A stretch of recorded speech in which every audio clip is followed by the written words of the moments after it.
皆さん、こんにちは。よしえです。今日も私のポッドキャストを聞いてくれてありがとうございます。また1時間のポッドキャストを撮ります。この1時間ポッドキャストはもう15回目くらいですね。このポッドキャストが気に入ってもっと聞きたいと思った方は、ぜひ過去の1時間ポッドキャストも聞いてみてください。そして今上に字幕を出しているんですが、練習のために字幕なしで見たいという人もいると思います。私のペイトリオンで無料で誰でも見ることができるので、ぜひペイトリオンを見てみてください。はい。で、もう2月になりますね。皆さんの住んでいる地域は寒いですか？日本は今本当に寒い時期です。1月の後半から2月の中旬にかけてが1年で一番寒い時期です。今日、さっきまでニュースを見ていたんですよ。そしたら北海道が雪で大変なことになっているみたいです。そう、1メートル、2メートルくらい雪が積もっていて、雪かきが追いつかないそうです。雪かきというのは、ショベルとかで雪をどかして、道をきれいにすることですね。でも、それがもう全然追いつかないので、道路が真っ白になっているそうです。それで車がゆっくりしか進めなくなって、長い長い渋滞ができているそうです。他にもバスが動かなくなってしまったり、電車が止まってしまう。あとは飛行機が飛ばないとか、公共交通機関にも問題が起きているそうです。今の時期ってきっとスキーをするために北海道に行っている人もたくさんいると思います。海外からの観光客の人もたくさんいると思うので、本当に皆さん気をつけてください。一度車とかバスに乗ったら、もう10時間とか20時間とか外に出られないみたいなことも起きるそうです。なので、常に食べ物と水は持って動くとか、よく天気予報をチェックするとか、そういうふうにして自分の身を守ってほしいと思います。はい。それでは今日のトピックに移りたいと思います。今日は逆カルチャーショックについて話をします。リバースカルチャーショックって英語では言ったりするそうです。これは何かというと、もともと自分の出身の国から長い間他の国に住んで、そしてまた自分の出身の国に戻ってきた時に感じるカルチャーショックのことです。そう、自分の出身の国でよく知っているのにカルチャーショックを受けるということですね。そう、私はつい6ヶ月前くらいまでパラグアイという国に住んでいました。はい。2年半くらい住みましたね。それでまた日本に戻ってきた時にカルチャーショックを受けたんですね。今日はそれについて話をしたいと思います。まず最初にすごくびっくりしたことは、店員さんが少ないと思いました。店員さんが少ない。どういうことかというと、例えばレストランに行った時に、もうたくさん人が待っているのに、店員さんが2人とか3人くらいしかいなくて、オペレーションがうまくいっていないということがとても多いと思います。日本は今、すごく人手不足だということを皆さんは知っていますか？少子化で子供が少ないというのもあるし、もうお年寄りが多くて、働く人がとても少ないんですね。それがもう私の街にもダイレクトに影響が出ている感じがします。つい最近、あるカフェに行ったんですね。で、着いた時に、席がガラガラだったんですよ。お客さんが半分くらいしかいなくて、何個もテーブルが空いていました。だから、ラッキー、並ばなくていいなって思っていたんですけど、なんか看板が立っていたんですね。そう、看板に人が、スタッフが少ないので、案内できる人数に制限がありますって書いてありました。そう、どういう意味かわかりますか？10個テーブルがあったら、5個しか使いません。みたいな感じです。そう、あとの5個は、もう、お客さんが入っても、十分なサービスができないので、使いません。ということでした。そう、だから、この半分ぐらいのテーブルに、順番にお客さんを通して、10組くらい並んでいました。で、あんなにたくさんテーブルが空いているのに、座ることもできないのかと思って、結構ショックでしたね。それでもう、そのカフェで並ぶのはやめて、別のお店に行きました。うん。それが平日とかではなくて、一番忙しい土日の時間帯だったんですよ。しかも、かなり街中に近い観光客も、多い地域だったんですよ。それであんなにスタッフが少ないのかと思って、かなり驚きましたね。うん。あと、私が、経験したこととしては、電気屋さんに行ったんですね。ちょっとイヤホンを買いたくて、電気屋さんに行きました。それでなんか自分がいろいろ試している中で質問したいことがあって、店員さんを探したんですよ。でも全然いなくて、なんかものすごく広いフロアに一人くらいしかいなくて、なんか探すのが大変すぎたんですね。いないなーみたいな。多分、数年前だったら、たくさんの人が、スタッフが歩いていて、ちょっと待てばすぐに見つかるっていう感じだったと思います。でも、もう結局見つからないので、100メートルぐらい歩いてレジまで行って、すいません、ちょっと助けてくださいって言って質問をしました。うん。そんな感じで、電気屋さんもそうだし、家具屋さんとか、そういう大きなフロアでもスタッフをとても減らしてオペレーションしているお店が多いなと思いますね。うん。本当に働く人が少ない少子化だなって実感しましたね。で、そうは言っても、外食をする人とか、買い物に行く人ってたくさんいるじゃないですか。どういうふうに対応をしているかというと、ロボットとか機械化して対応しているのを感じますね。そう。例えば、先日回転寿司に行ったんですね。で、回転寿司に行ったら、もう数年前だったら、まず店員さんがいらっしゃいませって言ってくれますね。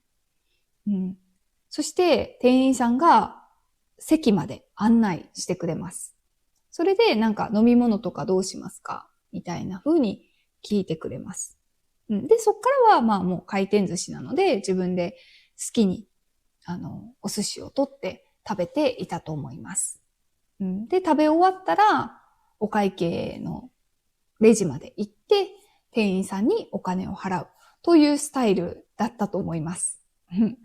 でも、つい1週間くらい前に回転寿司に行った時は、一度も店員さんに会わなかったんですよ。どういうことかというと、まずアプリで予約をしていきました。で、アプリで68番みたいな受付番号が表示されていて、店に着いた時に機械に68番って打ち込みました。入れました。そしたら、ピーって紙が出てきて、あなたの、受付番号はこれです。68番です。で、QR コードがついた紙が、出てきました。で、それを持って椅子に座って待ちました。で、数分経ったら、ピンポーン !68 番の方は、QR コードをスキャンして席に向かってください、みたいにアナウンスされました。で、機械にQR コードをスキャンしたら、あなたの席は25番です、みたいな感じで教えてくれるんですよ、機械が。で、それで25番の席まで行くと、大きなモニターがあって、それで全部注文ができる感じでした。うん。で、楽しくご飯を食べて、で、最後に会計するっていうボタンを押しました。そうすると、会計する場所に行ってくださいって言われて、レジまで行ったら、もう機械でお会計ができました。はい。どうですか？もうびっくりしましたね。それがすごくスムーズで分かりやすかったので、便利だなーって思いましたね。それと同時に、なんか人と喋らないの、なんか違和感あると思って、複雑な気持ちになりました。多分、あの、日本っていくつもチェーンの回転寿司のお店があるんですけど、どんどんそういうふうに機械化されていっていると思います。自動化されている。で、私が行ったのは、スシローという大きな全国チェーンのお店です。で、スシローとか、くら寿司、あと、なんだろう、はま寿司とか、いくつもね、4個とか5個とか全国チェーンの安い、美味しい回転寿司屋があるんですよ。そういうところは、もうどんどん機械化されていると思います。そういうのを経験するのも旅行で楽しいかもしれないですね。なかなか、ここまで自動化されているレストランは日本でも回転寿司くらいじゃないかなと思います。はい。そんな感じで、人が少なくても、なんとかオペレーションが回る仕組みになってきているかなと思いますね。電気屋さんとかも、私は店員さんに聞きたいって思ったけど、多分他の人とかは普通に自分でその場でスマホで調べれば全ての機能を調べることができますね。だから別に店員さんは必要ないのかもしれない。でもやっぱりお年寄りとかには難しいんじゃないかなって思いますね。どうですか？皆さんの国ではお店にたくさん店員さんはいますか？パラグアイにいた時は、もうどのお店も人が余ってるくらいたくさん店員さんがいたんですね。例えば雑貨屋さんとかに行ったら、結構、立って携帯見てる店員さんとかもたくさんいて、最初はそれすごくびっくりしたんですよ。で、何もしてないんじゃないかなって思う店員さんとかもたくさんいて、でもこれで、みんなちゃんとお給料が払われて生活ができるんだから、いいよなって思いましたね。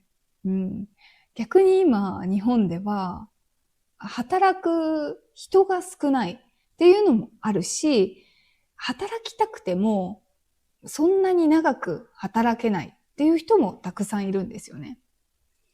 例えばレストランで9時から5時まで働く人が欲しいってレストランが言っていても、私のように子供がいる人とかは、いや、10時から2時しか働けないんですって言ってミスマッチが起きてしまう。働けないというパターンもあるんですよね。そう。だから結構この問題は難しい、根が深い問題だなと思いますね。で、あと、よく最近見るようになったのは、ロボットのウェイターなんて言ったらいいのかな、なんかこう、料理を運ぶロボットみたいなのも最近よく見ますね。猫のロボットみたいなのが、スープとかを運んできてくれたりとかします。あとは、お店の前に、ペッパーくんっていう名前なんですけど、ロボットが立っていて、受付は、そのロボットが担当していて、何人で来られましたか？理由は何ですか？何をご希望ですか？とか全部タブレットで押して受付をするみたいなスタイルもよくありますね。はい。だんだんテクノロジーで人不足を解消しようとしているかなって思いますね。で、あとは、一つすごくびっくりしたのが、少し前に温泉に行ったんですよ。すっごく田舎の温泉に行って、人がめちゃくちゃ少ない地域ですね。住人がそもそも少ない地域だったんですよ。で、そこに入ったら、スタッフがたくさん外国人だったんですよ。で、こんな田舎の、東京とかならわかるんですけど、こんな田舎で日本人で住んでる人も少ない地域に、わざわざ外国の方が働きに来てるんだと思って、とてもびっくりしましたね。皆さん、すごく日本語も上手で、親切で、素晴らしかったんですけど、どういう理由でこんな日本の田舎に働きに来るんだろうと思って、インタビューしたくなりました。しなかったですけど。そんな感じで多分、東京とかもそうだし、都会のところではかなり外国人の労働力に、頼っている部分がありますよね。都会のコンビニとかはもう大体外国の方が働いているっていう感じがしますね。はい、もうこの数年で本当に変わってきたなっていう風に感じます。で、なんで、こんなに人手不足になっているかというと、さっきも言った通り、そもそも少子化で子供が少ない。そして老人が多いので、働く人が少ないというのがありますよね。あと、私が今回提示した例のようなレストランとか、飲食店みたいなサービス業ですね。そういうのはかなり条件が悪い仕事というふうに言われていますね。働くのが大変な仕事だと思います。賃金が安い、お給料が安い、とか、働く時間が長いとか、クレームも多い。あとは、そうですね。そういう働く人を大切にしない職場も多いかなと思いますね。昔私が大学時代にアルバイトで飲食店で働いていたことがあります。で、もう、すごく、ストレスの多い職場だったんですね。オーナーの人が結構理解が少ない人で、熱があっても働きに来いみたいな感じだったんですよ。それで私は、大学生をしながらなので、自分の勉強が一番なのに、熱があっても働きに行かないといけなくて、結構辛かったです。で、一回、もう、冬場に39度くらい熱があって、もうふらふらしながら、そのレストランに行きました。で、すいません、熱があるんですけどって言った瞬間にもうなんか涙が溢れてきて、なんで私こんなに辛いのに働かなきゃいけないんだろうと思って、もうめっちゃ泣きながら、すいません、もうインフルエンザかもしれないんですけど、今日働かなきゃいけないんですかみたいに言ったら、さすがにそのレストランの、オーナーの人が、いやもうそんなにしんどいなら、さすがに休んでいいよって言ってくれて、その日は働かなくてよかったです。うん、でも多分私が休むことによって、お店が、忙しくなりますよね。みんな一人一人の仕事がとても増えます。だから、なかなか休めないというのがありますね。そう。で、アルバイトの人と、フリーターの人、正社員の人みたいに、いろいろな状況の人、いろいろな環境の人が一緒に働かなきゃいけないっていうのも一つ結構難しい理由だと思いますね。私は大学生だから自分の勉強が一番大切じゃないですか。でもフリーターの人からすると仕事が一番大切なんですよ。それでなんか仕事に対するモチベーションの違いで結構言い合いにはならないけど、なんか、話し合いになったりとかしてましたね。今日は11時から仕事に対してのミーティングやるからみたいに言われて、夜の11時から朝の5時ぐらいまで仕事に対するモチベーションのミーティングをしたことがあります。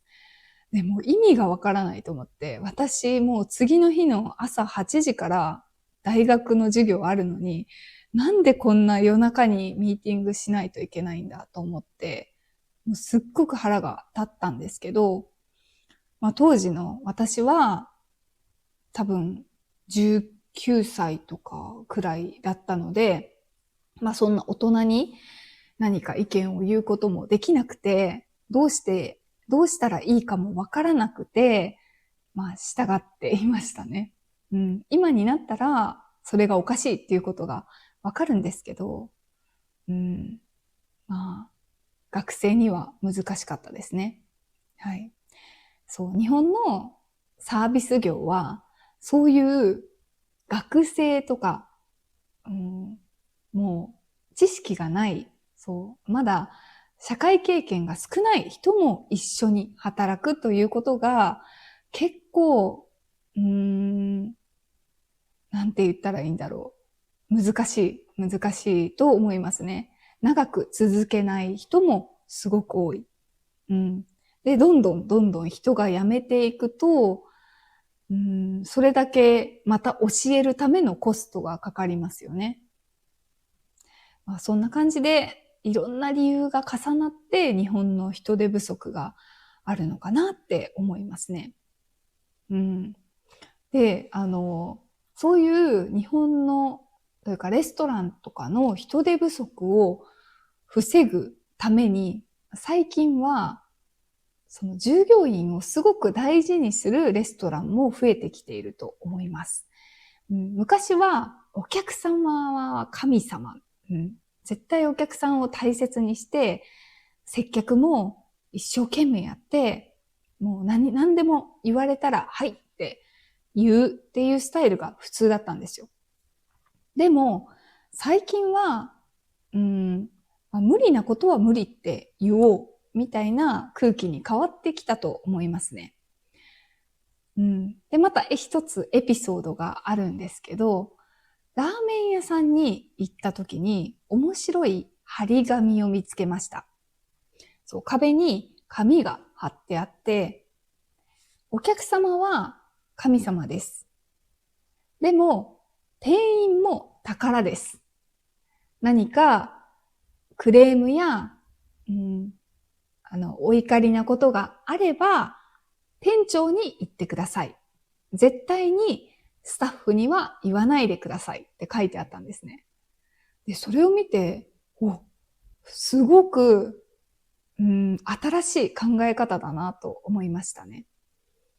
店員さんが宝ですって、そんなにはっきりと言う、レストランに私はこう出会ったことがなかったので、すごくいいなって思いましたね。何か、困ったこととか、文句を言いたいことがあったら、全部店長に言ってくださいっていうスタイルですね。店長さんは大変だと思うけど、それでも大切な従業員がストレスで辞めていくよりはマシだと判断したんだと思います。それはすごくいいアイディアですよね。やっぱり、19歳とか18歳ぐらいの、若い人が大人からこれまずいぞとか、なんでこんなことしたんだとか言って、お客さんに怒られたら、もうそれが理由で辞めてしまう人も多いですよね。なので、従業員を守る方法としてとてもいいなと思いました。お客さん側も、そこまで最近は、客が神とは思ってないですね。私が例えばお店に行くときも、お客さんだから何でもしていいとは全然思っていないです。最近の人はそんなに店員さんが上でお客さんが上で店員が下って思っている人は少ないんじゃないかなと思いますね。はい。じゃあちょっと長くなったんですけど、これがまず一つ目の私の逆カルチャーショックですね。人手不足。人が少ない。店員さんが少ないというふうに感じています。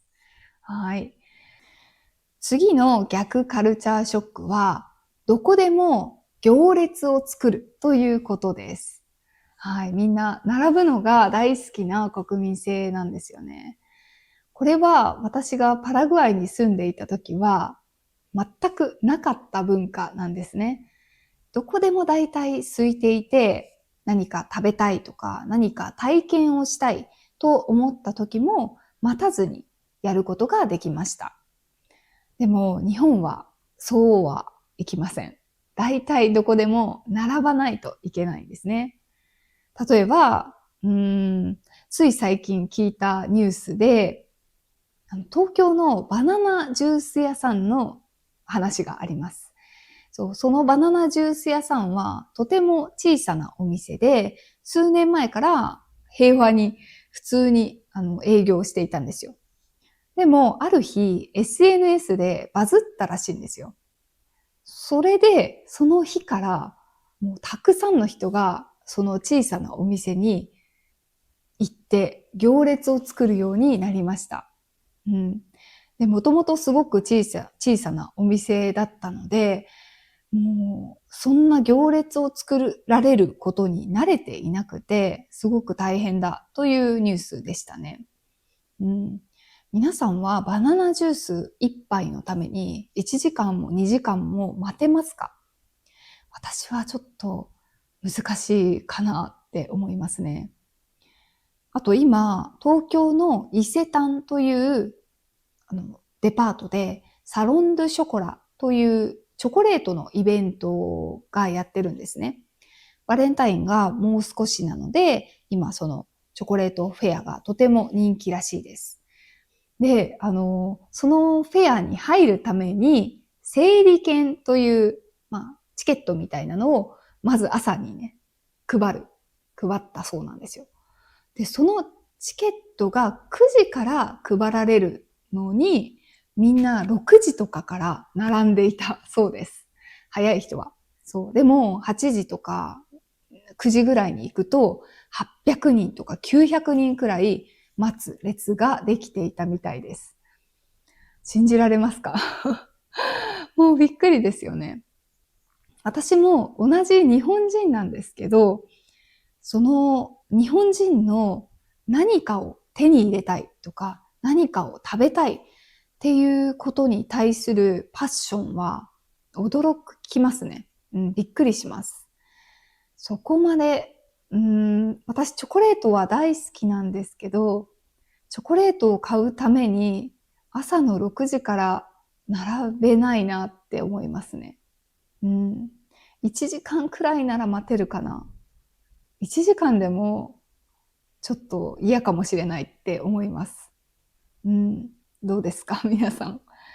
そう。私もこんなことを言っているんですけど、少し前にお寿司を食べるために2時間並びました。それはお正月の1月4日くらいだったかな。もうおせち料理を食べることに飽きて、そろそろちょっと違うものが食べたいなと思っていました。それでみんなで、お寿司食べに行こうよってなって、お寿司屋さんに行ったんですね。で別に特別なお寿司屋さんでもなくて、家の近くのところでした。そこには予約システムみたいなのがなかったので、もう並ばないといけなかったんですね。でもお寿司って、結構パクパクって食べてみんな帰るから、かなりすぐに席が空くだろうって思っていたんですよ。でも、もう、全然みんな、なんか食べるのが遅くてそう、すごくなんかこう楽しんでみんな食べていたのか、全然帰っていかなくて、結局2時間くらい待ちましたね。で、やっぱ1時間くらい待つと、もう帰るのがもったいなくて帰れなくなるんですよ。もう1時間くらい待ったし、さすがに今別のお店に行くと、その1時間が無駄になっちゃうな、みたいな考え方になるんですね。なので結局最後まで待ってしまいました。行列を作る人って結構そういう風に待った時間を無駄にしたくないみたいな人が多いかもしれないですね。はい。皆さんがもし日本に来ることがあったら、予約できるものは予約していった方がいいと思います。口コミとか Google マップとかでたくさんあるじゃないですか。そういうのを事前に読んでおいて、ここは並ぶのか並ばないのかということを知っておいた方がいいですね。で、時間で予約できるものがあれば、その好きな時間で予約しておくとスムーズに入れると思います。もう予約することに慣れていないと、結構日本ではいろんなことで待たされてイライラしてしまうんじゃないかなと思いますね。待たされてイライラするっていうのも日本人のなんか特有の国民性かもしれないですね。もしかしたら、その南米の人とかは、待ってもいいや、みたいなタイプの人もいるかもしれないですけど。ぜひ予約できるところは予約していったらいいんじゃないかなって思いますね。はい。で、次の逆カルチャーショックは、トイレです。はい。トイレの紙が流せるということに、びっくりじゃないけど、改めて感動しました。はい。パラグアイとか、南米の多くの地域は、トイレにトイレットペーパーを流せないんですね。流すと、詰まってしまうので、トイレの隣にバケツみたいなゴミ箱があって、そこにトイレットペーパーを捨てるというシステムなんですね。で、多分、パラグアイにいた時も、すごくいいトイレットペーパーを選べば、水に溶けて詰まったりしないと思うんですよ。でも私が買っていたトイレットペーパーは水に溶けないトイレットペーパーだったので、そうやって隣にあるゴミ箱に毎回捨てていたんですよ。その生活を2年半くらい続けると、もう癖になりますね、それが。で、日本に帰ってきてからも、いつもトイレに行くたびに、この紙どうするんだっけって2秒ぐらいフリーズするんですよ。どうしよう。そうだ、ここは日本だからトイレに捨てていいんだ。っていうのをもう一日に何回もやっていましたね。私だけじゃなくて、他の子供とか夫とか、みんな多分同じように癖が抜けなかったんじゃないかなと思います。はい。で、トイレットペーパーだけではなくて、トイレに、手を拭く紙ってあるじゃないですか。で、そういうのがパラグアイはある時とない時があるんですよね。トイレットペーパーもある時ない時あるし、手を拭く紙もある時とない時がある。そう。なので結構いつもトイレットペーパーがあるトイレに行ったら、その紙をちょっと多めに取っておくんですよ。で、次どこか別のトイレに行った時に、その紙を使うということをよくしていましたね。結構癖になっていたと思います。なぜなら、空港とかショッピングモールとかでさえも紙がないことがよくあったからです。結構みんなそれは困っていて、ショッピングモールでみんななんかボソボソ紙がないって言いながら外に出ていく人を結構よく見ますね。それで日本に帰ってくると、もう日本は天国のような感じですね。大体絶対トイレットペーパーを絶対ありますね。まず普通についているトイレットペーパーがあって、で、その近くにストックのトイレットペーパーがたくさんあります。そして手を洗った後は空気で乾かす機械がありますね。ガーって言ってバーって手に空気を当ててくれて、それで乾燥させるっていう機械が大体の場所についています。そう。なので、パラグアイの時のように紙を持ち歩く必要はなくなりましたね。はい。はい。で、次の逆カルチャーショックは、意外と人が優しいということです。はい。これはちょっと説明がいりますね。私がパラグアイに行く前に日本に住んでいた時は、子供がまだ1歳と5歳とかだったんですね。で、その時は結構子供を連れて外に出るのが大変だった時期だったんですね。何か日本の人に迷惑をかけてはいけないとか、例えば騒いではいけないとか、結構、他人が怖かった時期だったんですね。そうそう。だから家の中の方が誰にも迷惑かけないし、安心みたいな感じでした。で、その後パラグアイに行ってみると、もうみんな子供にすっごく優しいんですよ。で、なんだこの温かさはと思って感動しましたね。エレベーターに乗ったら絶対話しかけてくれるんですよね。子供何歳とか、可愛いねとか、どこから来たのとか、もう会話があるのが当たり前という感じで、子供が騒いでいたら、あやしに来てくれたり、スーパーで子供が寝転がっていたら、肩車をして、ブーンって言って運んでくれたお兄さんもいました。もうね、なんか子供が迷惑をかけるのが当たり前。それは子供だから普通だよね、みたいな感じで接してくれる人がすごく多かったんですよね。で、それで、なんか、その時は私は、もうなんてパラグアイは素晴らしい。日本は子供に冷たい。みたいな感じでちょっと比べてしまっていたと思います。そう。だからちょっとね、子供を連れて日本に帰るのが嬉しかったんだけど、ちょっと不安なところもありました。パラグアイに慣れているから、日本に帰ると、日本の人がすごく冷たく感じるんじゃないかなって心配してたんですよ。そう、でも、帰ってきてみると、あれ結構なんか日本人も優しいぞって思ったんですよね。理由としては、私とか子供も変わったと思います。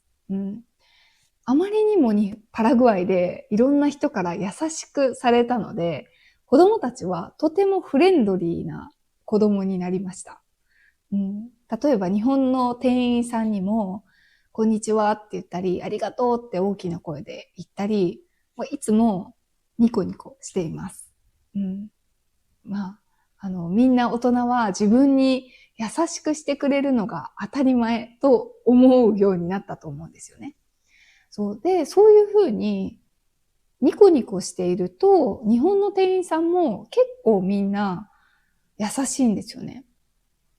話しかけてくれるし、何歳とか、そういうふうにね、聞いてくれたりもします。で、私の方も、人に迷惑かけちゃダメだって思ってたのが、最近そこまで、その考え方がなくなってきたように思いますね。子供が大きくなったっていうこともあるかもしれないけど、何かあっても誰かに助けてもらったらいいやとか、子供は泣くのは当たり前だよねって思えるようになったとか、なんかそういう自分の心の変化がすごく大きいかなと思いますね。で、実際、私が地方に住んでいるっていうのもあるかもしれないんですけど、冷たくされることはほとんどないですね。全くないと思います。みんな助けを求めたら優しくしてくれるし、子供が好きな人もとても多いと思いますね。つい最近、子供と電車に乗った時も、すぐに席を変わってくれましたね。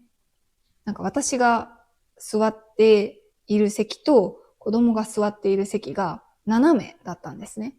そしたらすぐに、お子さんの近く行ってあげてください、みたいな感じで席を変わってくれました。はい。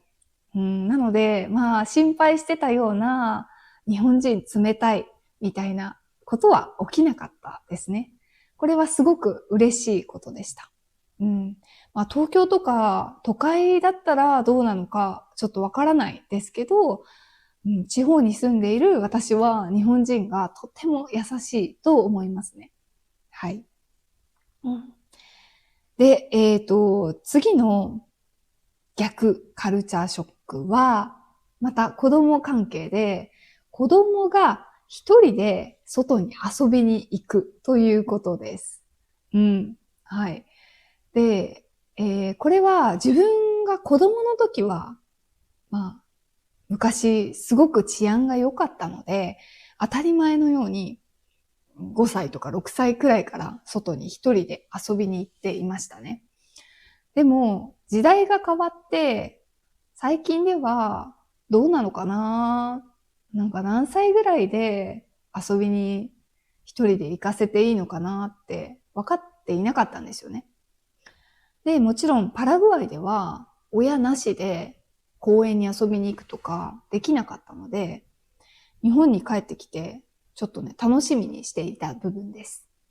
で、そしたら、もう今小学2年生なんですけど、みんなで待ち合わせして勝手に公園に行ってくれるんですよ。いや、お母さんちょっと公園に行ってくるから、心配しないでね、みたいな感じで、水筒と、食べ物持って勝手に行くんですよ。そうで、一応、私は心配性なので、子供に GPS を持たせています。でも GPS を持たせていない家庭もあるし、すごく治安がいいなっていうのを改めて感じますね。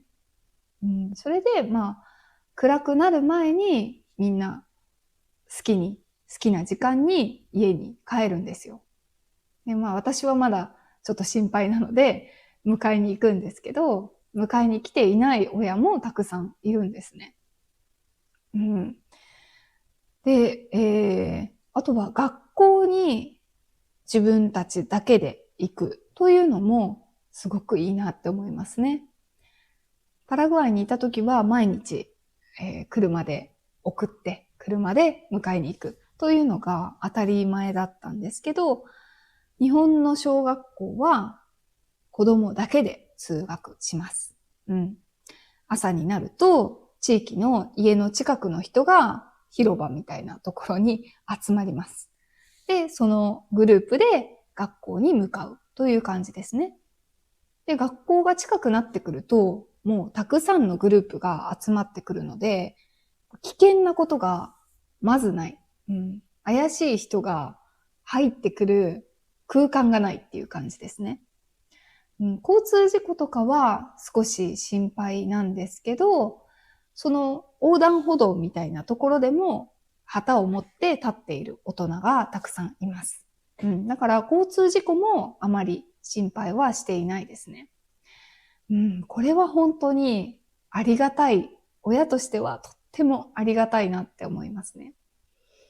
こういう日本のいいところが長く続いていってほしいなって本当に心から思っていますね。はい。で、あと、もう一つ、ちょっとこれはネガティブな逆カルチャーショックかもしれないことがあります。はい。それは、日本では子供が行けるお店とそうじゃないお店が結構はっきり分かれています。そう、パラグアイにいた時とか、南米を旅行した時に子供が入れないお店ってなかったんですよね。すごく高級なお店とかでも子供お断りみたいなお店って少ないと思います。で、どこでも子供のための椅子があったり、椅子がなくても、いいよいいよって言って入れてくれるお店ばっかりでしたね。でも、日本では、ホームページとかに子供お断りって書いているお店結構あるんですよ。そう。何歳以上、12歳以上とか、小学生以上とか、そういうふうに、入れる年齢を決めているお店が多いですね。多いわけじゃない。多いわけじゃないけど、家の近くのカフェが、いきなり、ある日突然、小学生以下のお子さんは来ないでくださいっていうスタイルに変わったんですよ。で結構びっくりして、それまでは、子供フレンドリーなお店だったんですけど、多分何か問題が起きたのか、ある日から子供は入れなくなりました。なんか少子化だからなのか、子供がいないお客さんを大切にしたいっていう方針なのか、それぞれあると思いますが、日本に旅行に来るときはちょっと気をつけた方がいいかもしれないですね。高級なお店とかはかなり年齢制限を設けているお店が多いと思います。あとは旅館とか旅館とかホテルも子供は入れないという場所がありますね。たまにあります。なので、そういうのはしっかりチェックしてから行くといいと思いますね。はい、どうでしょうか。いろいろ話してきたけど、他にもあるかな。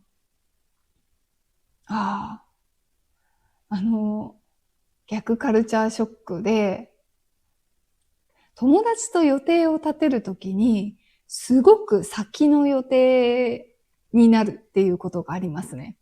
ちょっとこれは改めて、びっくりはしてないけど、全然パラグアイと違うなって思いますね。パラグアイに住んでいたときは、だいたいもう、そんな先の予定立てなくて、明日遊べるとか、なんかいきなり前日に連絡して、遊ぶことが多かったと思います。でも、日本では、明日遊ぼうっていうのは、ちょっと、関係性によってはちょっと失礼かもしれないですね。1週間くらい前から、何月何日は空いてますか？その日一緒に遊ばないとか、そういうふうに予定を調整するのが普通だと思いますね。例えば、今私の一番先の予定では、4月の予定が決まっていますね。そんな感じで2ヶ月先の予定が決まっている人とかは結構多いんじゃないかなと思います。なんでなんだろう。みんなやっぱり土日に予定を入れたい。予約をするとか、ライブとかでもチケットを取るとか、レストランでも予約を取るとか、すごく予定をオーガナイズするのが好きな人が多いですね。なので、結果的に結構土日の予定が埋まって、先にならないと空いていないという現象が起きるのかなと思います。どうなんだろう。でもそれって他の国の人もみんな土日忙しいから、どうしてるんですかね？ちょっと聞きたいですね。皆さんは土日の予定はたくさん入れるタイプですか？いきなり、ね、今週の土曜遊びに行こうよって言われても遊びに行けますか？ちょっと聞いてみたいですね。はい。じゃあ、逆カルチャーショックはこんな感じで終わろうかな。はい。で、まだ少し時間があるので、最近の話をしたいと思います。最近私は人間ドックを受けました。人間ドック、全身のメディカルチェックですね。メディカルチェックを受けました。去年もその人間ドックを受けて、確か動画を作ったんですよね。リスニングプラクティスの動画を作ったと思います。それでどういうふうに全身のチェックを受けたかとか話しているんですけど、はい、今年も受けました。で、ちょっとすごくびっくりした出来事があって、結果が最近送られてきたんですね。で、去年は A 判定。で、A, B, C, D, E, F ぐらいまで